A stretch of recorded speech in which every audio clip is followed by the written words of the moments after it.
Nosso tema hoje, como eu disse, eu conheço a Jesus. Eu conheço a Jesus. É preciso entender o Apocalipse. É preciso ter uma visão correta do livro do Apocalipse, o último livro da Bíblia.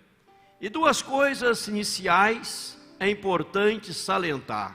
Primeiro, que este livro não é um livro fechado, não é um livro que foi selado, não é um livro trancado, trancafiado, onde você não consegue se aproximar dele, não consegue ler, meditar. O próprio Apocalipse no final vai dizer, João recebe a palavra dizendo: não seles este livro, não seles. Ou seja, não é um livro fechado. Ele também não é um livro de tragédias, de caos, tragédias e caos. Muitos usam essa expressão do Apocalipse. Uma era apocalíptica. Aconteceu um cenário apocalíptico, pensando em tragédia, pensando em caos. O livro do Apocalipse não veio, não tem como propósito, não tem como objetivo trazer e falar de tragédias e caos. Esta coisa apocalíptica, tragédia e caos, não tem nada a ver com este santo livro da palavra do Senhor nosso Deus. E é bom entender agora, em terceiro lugar, que ele demonstra a vitória do Cordeiro sobre tudo e sobre todos. O livro do Apocalipse demonstra a vitória do Cordeiro de Jesus Cristo sobre tudo e sobre todos. As pessoas que receberam este livro na Ásia Menor, as igrejas que receberam este livro, eles puderam entender, compreender, assimilar bem a verdade deste livro preciosíssimo. João fala aqui das coisas que ele estava vendo, das coisas que haviam acontecido, das coisas que haveriam de acontecer. O que ele estava vendo está no verso capítulo 1. As coisas que estavam acontecendo no capítulo 2 e 3, as coisas que haveriam de acontecer, capítulo 4 até o capítulo de número 22, fala daquilo que ainda haveria de acontecer. Mas o propósito deste livro, o objetivo deste livro é revelar a nós a pessoa do Messias, revelar a pessoa de Jesus, o Cordeiro, como está escrito aqui, demonstrar a vitória do Cordeiro sobre tudo e sobre todos. Jesus, o vencedor, você vai encontrar no estudo do Apocalipse, dizendo, aquele que sai vencendo e para vencer. Jesus é o vencedor. Paulo, quando escreve também aos Romanos, ele diz para nós que em Cristo nós somos mais que vencedores. Então eu queria pensar com você sobre isto hoje, queria meditar com você sobre isto hoje. Eu conheço a Jesus. Eu conheço a Jesus. Por que que nós hoje conhecemos a Jesus? Porque conhecemos a Jesus? Pois ele se revelou a mim. Pois ele se revelou a mim. Então nós vemos aqui uma revelação de Deus. Ele se revela, ele se manifesta, ele vem aqui para ministrar a João. Onde João estava? João estava encarcerado por causa da palavra, por causa do testemunho, por causa da sua fidelidade ao Senhor. Ele é levado a uma ilha chamada Pátimos, e ali ele estava preso, ali ele estava encarcerado, mas o Senhor se revela a ele. Veja que coisa linda, nós conhecemos o Senhor, como eu disse aqui para você, repito, pois ele se revelou a mim. Revelação, diz aqui, de Jesus Cristo, que Deus lhe deu para mostrar aos seus servos João as coisas que em breve devem acontecer, e que ele, enviando por intermédio do seu anjo, notificou o seu servo João. Veja que coisa interessante, veja que coisa impressionante. As demais religiões, Por exemplo, o espiritismo. A pessoa pode, talvez, praticar e querer praticar o espiritismo. Ela é espírita, mas jamais, em momento algum, ela um dia irá conhecer o seu fundador, Allan Kardec. Ela nunca vai conhecer Allan Kardec praticando o espiritismo. A pessoa pode praticar o adventista de Ellen White, ler os escritos de Ellen White, mas jamais na vida ou pós-vida ela vai conhecer Ellen White. Ela pode praticar as testemunhas de Jeová de Charles Russell, mas jamais, nunca vai ter conhecer pessoalmente Charles Russell, o fundador das testemunhas de Jeová. Ou ela pode praticar o islamismo e jamais conhecer Maomé, nunca vai conhecer Maomé, nunca vai conhecer do islamismo. Ou pode praticar também o budismo, nunca vai conhecer Buda. Mas veja, ao olharmos para a palavra de Deus, tão somente o cristianismo lhe possibilitará conhecer a Jesus. Somente o cristianismo te leva a uma revelação de Deus, para que você conheça o seu fundador e você possa se relacionar com ele, com a pessoa bendita, poderosa, maravilhosa, gloriosa do Senhor Jesus Cristo. Por isso o verso que eu li, reli e leio novamente aqui, fala que ele se revelou a nós, quando está escrito aqui, revelação de Jesus Cristo. É uma revelação. João, naquele momento dificílimo da sua vida, naquele momento de angústia, naquele momento sim de tristeza, não era alegria, pois ele não estava em férias, ele não estava num passeio na ilha, ele estava preso, por causa do Evangelho. Ele é encarcerado, mas ali, meu irmão, minha irmã, ele começa a conhecer mais a Jesus, porque Jesus se revela a ele. Nós não temos poder de aproximar de Cristo, mas é Ele que se aproximou de cada um de nós. É Ele que se achegou a cada um de nós, é Ele que veio até nós, operando maravilhas, atuando nas nossas vidas. Eu comentava aqui rapidamente de manhã, na parte da pregação da manhã, sobre Zaqueu. E quero voltar um pouquinho a Zaqueu. E você lembra de Zaqueu, aquele homem maioral dos publicanos e rico, que procurava conhecer a Jesus. Ele queria saber quem era Jesus. Então ele usa aquela estratégia de subir numa árvore. Nós falamos isso de manhã. Mas quando Jesus passa, o que Jesus diz? Olhando para cima, Jesus diz: Zaqueu, desce depressa, pois me convém estar na sua casa. Veja que ele queria conhecer a Jesus, mas ele já era conhecido pelo Senhor Jesus. E Jesus o chama pelo nome. Jesus também, meu amigo, minha amiga, meu irmão, minha irmã, ele chama pelo nome. Ele o conhece profundamente e ele tem este poder maravilhoso, esta graça sobrenatural de se revelar a nós. João, eu estou aqui e você aqui nesta ilha vai receber a revelação do Senhor Jesus Cristo, de Deus para mostrar aos seus servos as coisas que em breve devem acontecer. Ele manda o seu anjo para falar com João, e João então fica boquiaberto. João então fica maravilhado ao receber esta revelação. O véu foi tirado,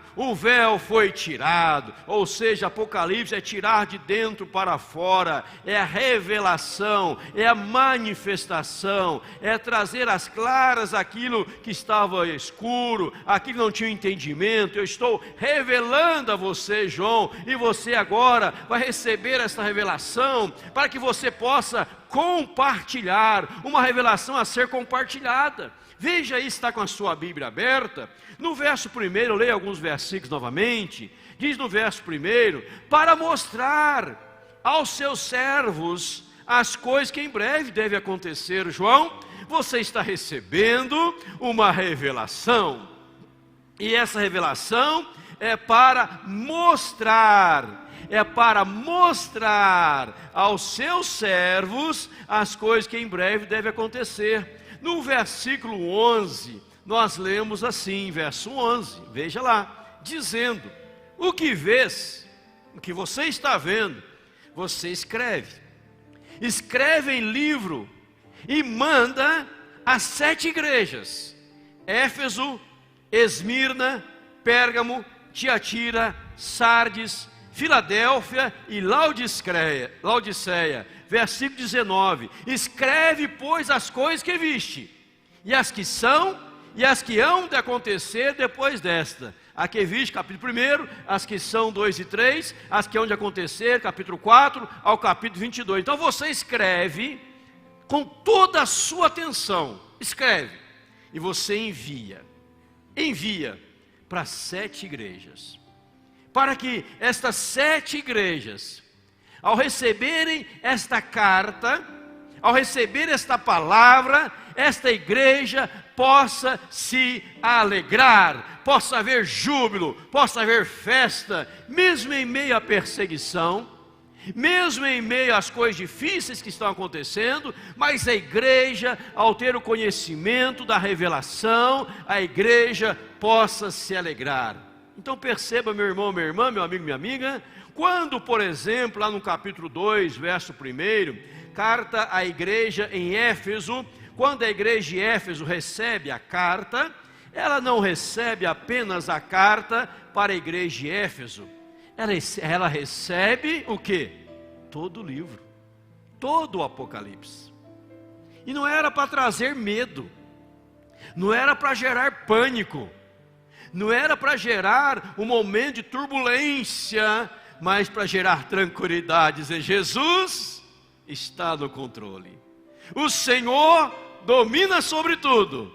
Então você pode ficar tranquila, ó igreja do Senhor, porque não estás desamparada. Aqui não é um budismo que você não conhece o autor pessoalmente, não é uma outra seita, mas aqui é o verdadeiro cristianismo, que você está vendo com seus próprios olhos quem é Jesus, a pessoa maravilhosa, a pessoa tremenda, a pessoa gloriosa do Senhor Jesus. Então, antes de seguir, eu digo a você, se alguém um dia falar que Apocalipse traz algo sobre caos, tragédia, você fala: não, isso não é verdade.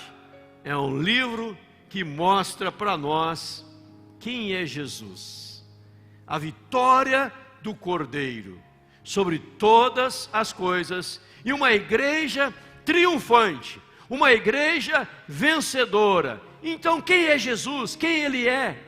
Quem é o Senhor Jesus? Eu quero aprender quem é Jesus.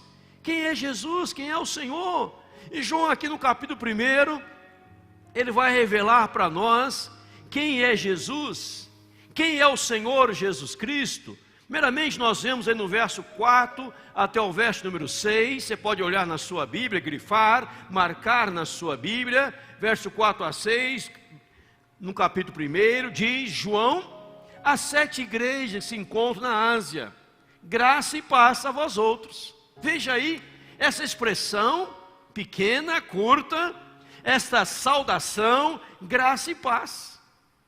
Você ao receber isto aqui, conhecer a Jesus, você vai ter a graça dele, e você vai receber a paz dele. Ele não diz assim: olha, João, as 7 igrejas se encontram na Ásia, turbulência, caos, tragédia, desgraça. Não, ele não fala isso não, ele fala graça e paz. A graça e paz da parte daquele que é, que era, que há de vir, da parte dos 7 espíritos que se acham diante do seu trono. 7 espíritos aqui é a totalidade do ser de Deus, da parte de Jesus Cristo, a fiel testemunha, primogênito dos mortos, soberano do rei da terra, aquele que nos ama pelo seu sangue, nos libertou dos nossos pecados, e nos constituiu reino, sacerdotes para o seu Deus e Pai.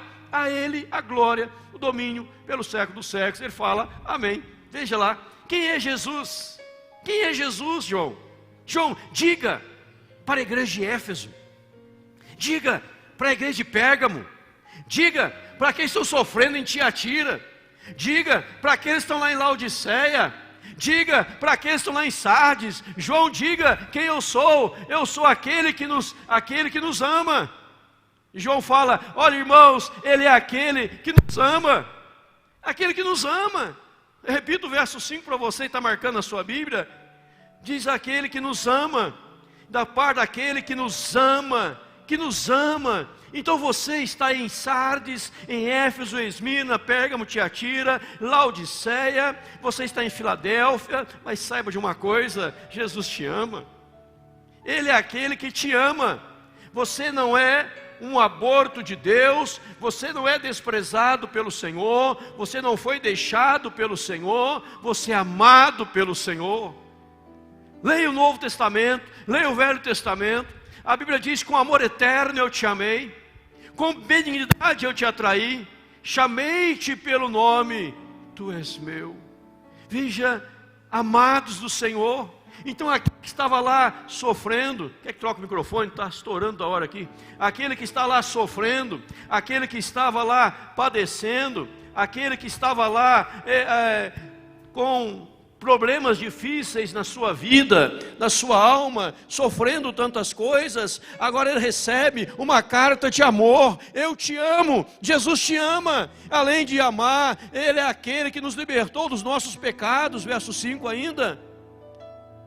Não há pecado que te domina, não há tragédia que te impeça, porque os pecados foram libertados pelo poder do Senhor Jesus. Diz o verso 5 ainda, aquele que nos ama e pelo seu sangue nos libertou dos nossos pecados. Então Ele derramou por você na cruz do Calvário o seu preciosíssimo sangue. Ele não te deixou no pecado, Ele não te deixou na desgraça, Ele não te deixou no sofrimento, Ele não te deixou padecer nas trevas. Ele verteu o seu sangue, e ao verter o seu sangue, Ele nos libertou dos nossos pecados. Ele te libertou, você está liberto. O mundo pode estar querendo te tragar, o mundo pode estar querendo te pegar, mas você é um ser liberto. O céu é tua morada, Jesus te aguarda, porque não há pecado que te tome, porque o Senhor te libertou na cruz do Calvário, quando você, por amor a você, Ele verteu o seu preciosíssimo sangue, aquele que nos constituiu reino e sacerdotes. Você foi libertado e amado, e você faz parte do reino celestial. Você é um sacerdote de Deus, e você agora vai assistir diante de Deus, na presença de Deus, para a glória de Deus. Receba esta palavra. Aí você fica imaginando aquele irmãozinho, aquela irmãzinha, achando que era o fim, achando e não tinha mais solução, achando que não tinha mais nada pela frente. Ele fala, não, o Senhor me constituiu herdeiro, o Senhor me constituiu reino, o Senhor me fez sacerdote. Eu sou um sacerdote do Senhor, eu sou escolhido do Senhor, eu sou um regenerado, eu sou um lavado, eu sou um redimido, e a Ele é Jesus, Ele é digno de toda a honra, de toda a glória, de todo louvor, para todos sempre. Veja, meu irmão, verso 6, diz, e nos constituiu reino de sacerdotes para o seu Deus e Pai.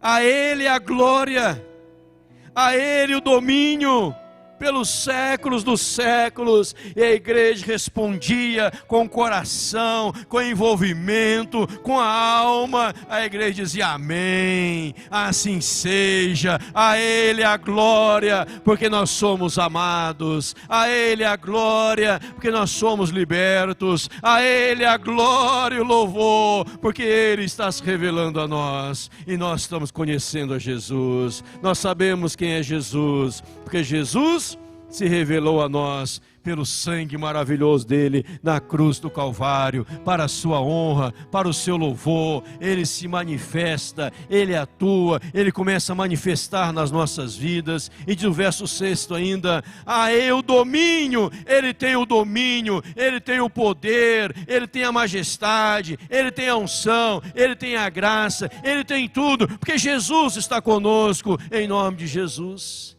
Mas ele diz ainda, quem é Jesus? Verso 7. Eis, veja o verso 7, grifa na sua Bíblia, grifa aí. Eis que vem com as nuvens, e todo olho o verá, até quantos o transpassaram. Vou parar aqui depois da parte B do verso. Primeira parte, ele é aquele que voltará. Ele é aquele que voltará.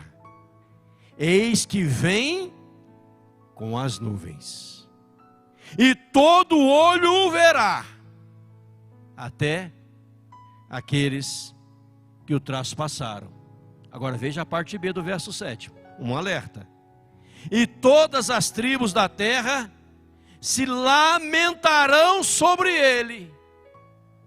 Ponto. Certamente. Amém. Qual é a advertência do texto? Quando ele vier, você vai dizer amém? Ou você vai lamentar? A volta de Jesus para você, a volta de Jesus para você, será um momento de lamento ou um momento de regozijo? Quem é Jesus? Aquele que voltará. E a volta dele gerará tristeza, gerará lamento ou regozijo. Porque a Bíblia diz que todo olho o verá, até aqueles que o traspassaram, aqueles que o desprezaram, aqueles que o injuriaram, aqueles que o deixaram de lado, aqueles que não quiseram um contato direto com Jesus, aqueles que não abriram o coração para Jesus, aqueles que não receberam o perdão dos seus pecados em Jesus, aqueles que disseram não para Jesus, aqueles que preferiram viver a própria vida, no seu próprio jeito, no seu bel prazer, na sua forma, disseram não para Jesus, que não quiseram nada com o amor de Jesus, não quiseram nada com a graça de Jesus. Ele vai voltar, a pessoa crendo ou não crendo, a pessoa tendo ciência ou não tendo ciência, recebendo ou não recebendo, ele vai voltar. E quando ele voltar, aqueles que o traspassaram vão se lamentar, vão dizer: é tarde demais, é tarde demais. Apocalipse diz que naquele dia, aqueles que vão se lamentar, eles vão dizer assim: eu quero algo, eu quero morrer. E eles vão chegar diante de uma montanha, digamos que aqui é a montanha, e vai dizer assim: montanha, caia sobre nós, eu quero morrer. Porque eu não quero enfrentar a ira de Deus, eu não quero enfrentar o juízo de Deus, eu quero morrer. E diz a Bíblia que a morte vai fugir, que a morte vai correr. Hoje as pessoas correm da morte, naquele dia a morte vai correr delas. Mas aqueles que aceitaram a Jesus, naqueles que têm Jesus no coração, vai dizer: amém, Maranata, vem Senhor Jesus, nós vamos subir para estar contigo para sempre no céu, reinando contigo como sacerdotes, servindo diante do Senhor e dando ao Senhor a honra, a glória e o louvor. Maranata, vem Senhor Jesus. Você vai lamentar ou você vai regozijar? Eu não sei como está a sua vida, meu irmão, minha irmã, você que está aqui no auditório, no santuário, você que está em casa nos assistindo, ou assistindo em outro momento, não sei como está a sua vida, mas a volta dele é certa, a volta dele é certa. Você lê a igreja tessalônica, Paulo escreve aos Tessalonicenses, ele fala da fé das pessoas, ele fala do amor operoso, da operosidade do amor, da firmeza da fé, da abnegação do amor. Ele diz: aqueles que estão aguardando a volta de Jesus. Por isso a Bíblia diz: prepara-te, ó Israel, para encontrares com o teu Deus. Quando ele vai vir? Não sei. Quando ele virá? Não sei. O próprio Cristo disse que nem o Filho sabia o dia da volta, a não ser o Pai, Deus. Muitas pessoas marcaram a volta de Jesus. Testemunhos de Jeová marcaram a volta de Jesus várias vezes. Outros marcaram várias vezes. Norman Champlin, que escreveu a Bíblia comentado versículo por versículo, marcou a volta de Jesus para o final do ano 2000. Nós já estamos em 2022. Todos que marcaram erraram. Eu não sei o dia, a hora, mas uma coisa eu sei: ele vai voltar. Ele vai voltar. Diz aqui: eis que vem com as nuvens, todo olho verá. E uns vão ver e vão dizer: que pena, eu não aceitei.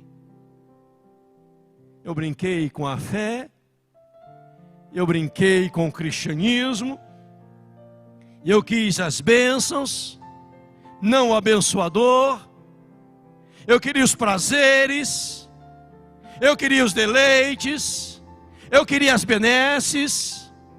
Nada aconteceu, mas agora, para mim, é tarde demais. Não se iluda com a vã filosofia, pensamento errôneo, que o Senhor vai tirar a igreja e vai dar um período de 1000 anos para que as pessoas se arrependam. Isso não é bíblico. A Bíblia ensina que já vivemos esse período, já estamos nesse período, e quando Jesus voltar e tirar a sua igreja, e o Espírito Santo sai junto com a igreja, não haverá mais oportunidade de arrependimento, não haverá mais oportunidade de acerto com Deus. Por isso você, ao ler a Bíblia, vai encontrar na Bíblia escrito: se hoje ouvires a sua voz, não endureçais o vosso coração, como fora no passado. Não endureçais o vosso coração. É preciso se render a Jesus. Quem é Ele? Ele é aquele que voltará.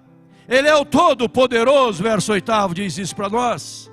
Verso 8 diz lá: eu sou o Alfa, Ômega, diz o Senhor Deus, aquele que é, que era e que há de vir. Eu sou o Todo-Poderoso, El Shaddai no grego, o Todo-Poderoso. Não há poder acima do poder de Jesus, não há autoridade acima da autoridade de Jesus. É Jesus que determina, é Jesus que faz, é Jesus que opera. Ele é o Todo-Poderoso. Quando eles estavam aqui com medo dos imperadores, com medo da perseguição, com medo das coisas do momento, Jesus se revela dizendo: eu sou o Todo-Poderoso, eu sou Jesus, eu estou com você, você não está sozinho, eu sou aquele que está vivo, eu sou aquele que tem as chaves da morte e as chaves do inferno. Verso 18 fala que aquele que está vivo e a chave, o poder, veja o verso 18 comigo, e aquele que vive, estive morto, mas eis que estou vivo, pelos séculos dos séculos. O Ellen White morreu, Allan Kardec morreu, outros morreram, Buda morreu, Maomé morreu, todos morreram, mas Jesus ressuscitou, Jesus está vivo, Ele vai viver eternamente, Ele não vai morrer de novo na cruz do Calvário, Ele não vai descer a este mundo para morrer numa cruz. A cruz está vazada, a cruz está vazia. Ele não vai descer de novo para ser crucificado. Ele desce com autoridade, Ele desce com poder, Ele desce com unção, Ele desce com força, para dar a cada um de nós o galardão segundo o nosso procedimento, segundo a nossa obra, para retribuir a cada um segundo o Apocalipse capítulo 22 nos revela. Mas Ele tem as chaves da morte e do inferno. Ele pode te lançar no inferno, ou te tirar do inferno e colocar no céu. Ele pode vencer a morte por você, como já venceu na cruz, e te dar vida e vida eterna.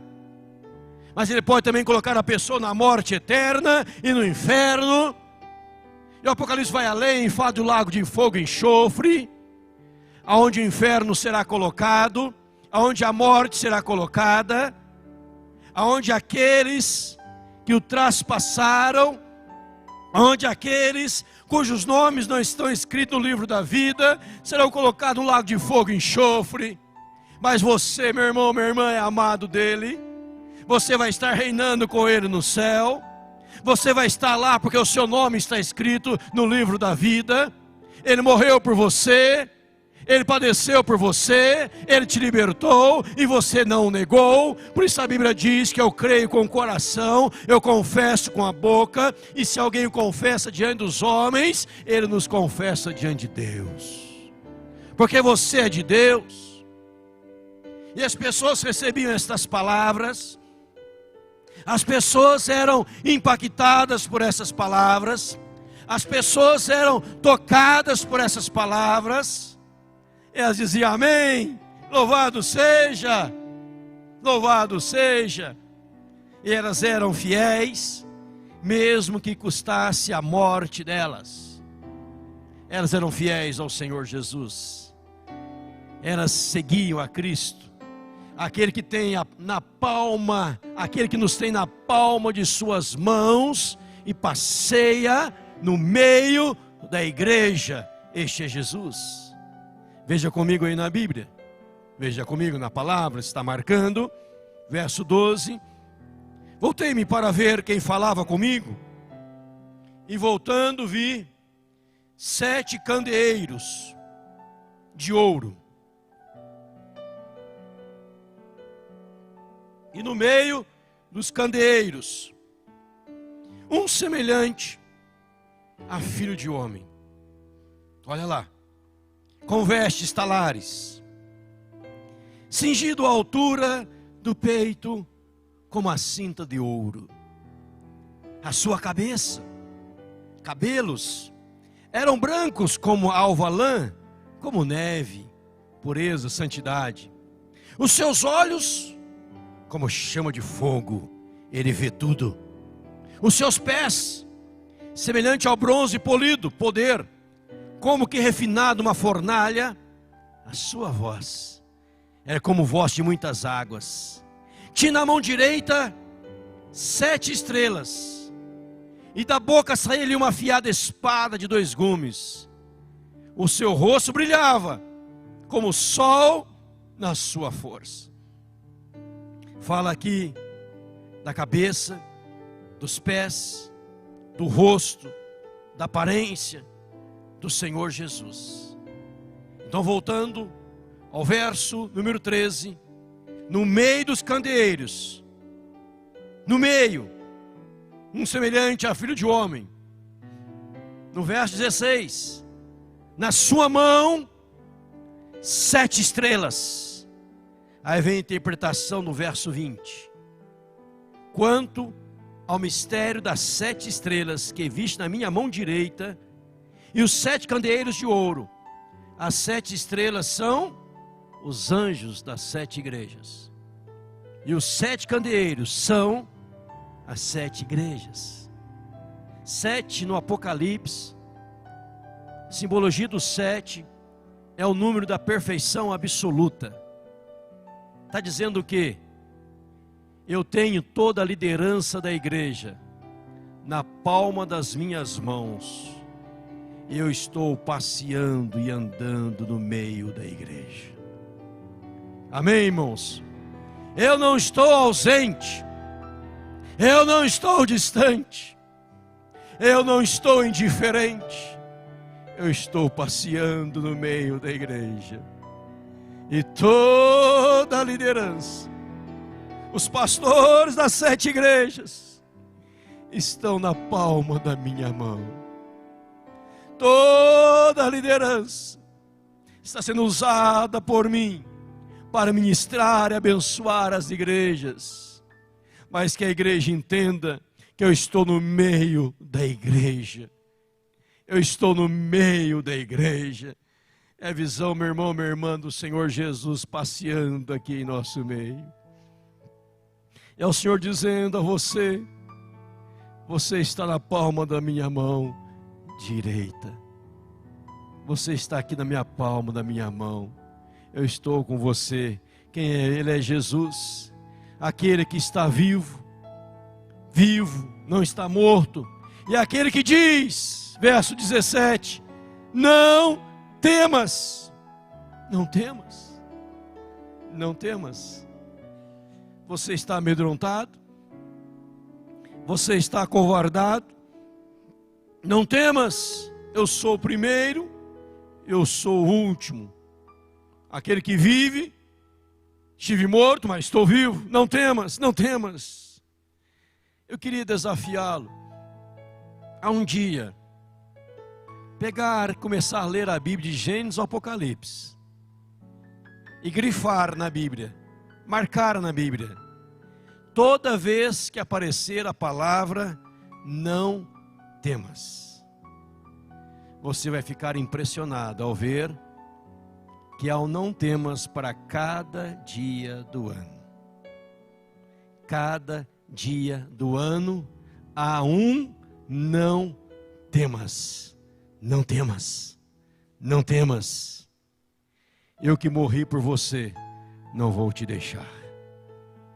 Eu que paguei um altíssimo preço por você, não lhe desprezarei. Fica tranquilo, eu estou assentado sobre um alto e sublime trono.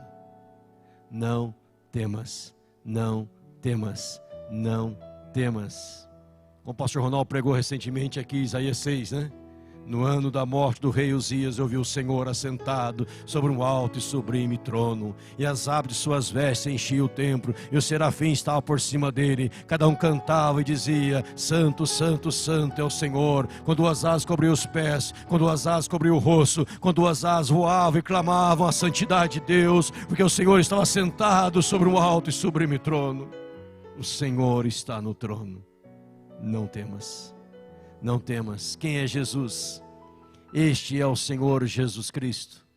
Mas, irmãos, qual a nossa reação conhecendo esse Jesus?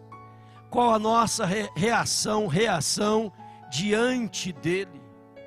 Qual a nossa reação?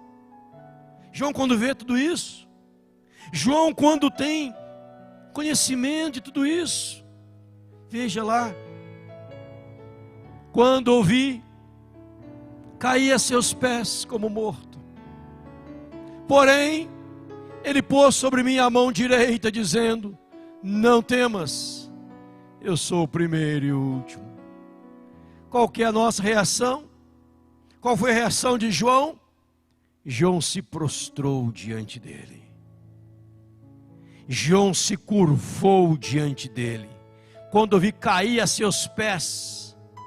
Ele cai a seus pés como morto. Quem sabe dizendo neste momento: Senhor, eu achava que tudo estava perdido. Eu achava que era o fim da minha vida. Mas o Senhor se revelou a mim. O Senhor veio de encontro à minha dor. O Senhor veio de encontro às minhas indagações. E o Senhor revelou que eu ainda aqui, neste estado, na ilha de Patmos, eu sou amado pelo Senhor. Porque nada pode nos separar do amor de Deus que está em Cristo Jesus. Nem a morte, nem a vida, nem os anjos, nem os principados, nem coisa do presente, nem do porvir, altura, nada pode nos separar do amor de Deus que está em Cristo Jesus. Nunca, meu irmão, questione o amor de Deus para com a sua vida. Nunca pergunte: será que Deus realmente me ama? olhe para a cruz e verás o quanto ali é amado pelo Senhor. Então, qual foi a atitude dele? Ele se prostrou. Nos prostramos também diante dele. Nos prostramos, sim, nos prostramos, pois ele é soberano. Prostre diante do soberano. Veja que João, ele não consegue ficar em pé. Isaías também, capítulo 6, não conseguiu ficar em pé. Ele se prostrou. Prostramos, pois ele é soberano. Prostramos, pois ele governa. Prostramos, pois ele cuida dos seus. Prostramos, pois ele está conosco. Prostramos, por isso não temeremos. Tememos. Nos prostramos. Quero te convidar nessa noite, na sua vida, a se prostrar diante do soberano, a se prostrar diante dele e ouvir dele esse sussurro nos seus ouvidos: filho, não temas, eu te amei. Eu estive morto, mas saiba que ao terceiro dia eu ressuscitei. Estarei vivo eternamente para cuidar de você eternamente. Eu vou voltar para te buscar. Eu vou voltar. João aqui, meu irmão, ele dá um brado de vitória. João aqui, ele se regozija. João aqui, várias vezes, lendo o Apocalipse, você vai ouvir a expressão: amém, amém, amém. Assim seja, assim é verdadeiro, eu confirmo. Veja que o próprio verso 1 em diante vai dizer, no verso 2, o qual atestou a palavra de Deus, e o testemunho de Jesus foi atestado, foi comprovado, atestou, tudo é verdadeiro. E João diz no verso 3, feliz, bem-aventurado aquele que leem, aqueles que ouvem as palavras da profecia e guardam as coisas nela escritas, pois o tempo está próximo. Você precisa, segundo o versículo 3, primeiro, ler. Segundo, você precisa ouvir. Terceiro, você precisa guardar, saber que o tempo está próximo. A qualquer momento ouviremos o soar da última trombeta e nós estaremos para sempre com o Senhor. Por isso a Ele toda a glória, desde agora para todo sempre, em nome de Jesus. Você entende porque João recebe esta palavra? Você entende porque Jesus se revela e se manifesta a ele? Você entende porque a igreja, aqui, havia fidelidade, ousadia, determinação, coragem, fibra, porque sabia a quem servia, porque eu servia e tinha plena certeza que um dia estaria com Ele na eternidade. E no dia da volta, para nós, não será um dia de lamento, será um dia de gozo. E como diz o Apocalipse, abra lá no capítulo 22 comigo. Eu vou encerrar com este texto, os músicos podem se posicionar. Apocalipse capítulo 22. Abra lá comigo, Apocalipse capítulo 22.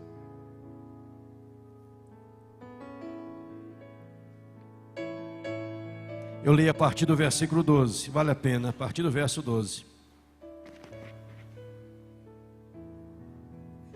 Apocalipse 22, verso 12, eu leio até o verso 21, diz assim: E eis que venho, sem demora, comigo está o galardão, que tenho para repartir, retribuir a cada um segundo as suas obras.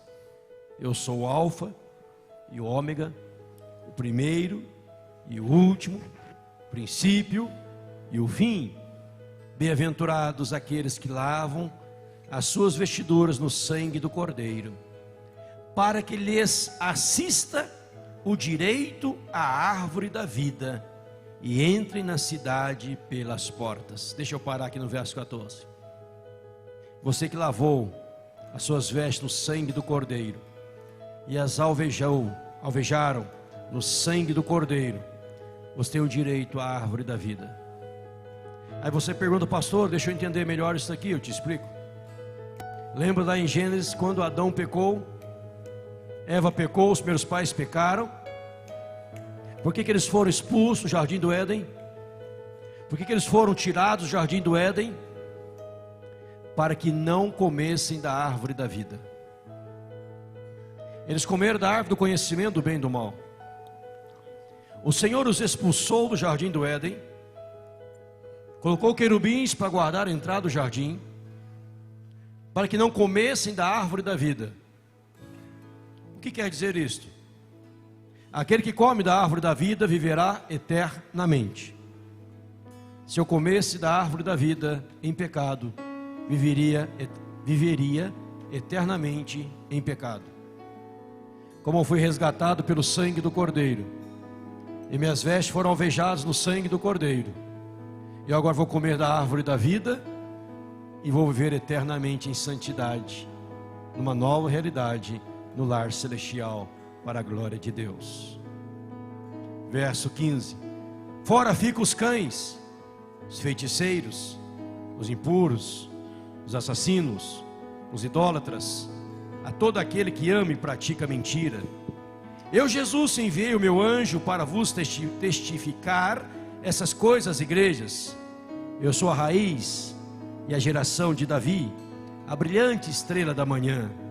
O Espírito e a noiva dizem: vem. Aquele que ouve, diga: vem. Aquele que tem sede, venha. E quem quiser, receba de graça a água da vida. É de graça, não paga, é de graça.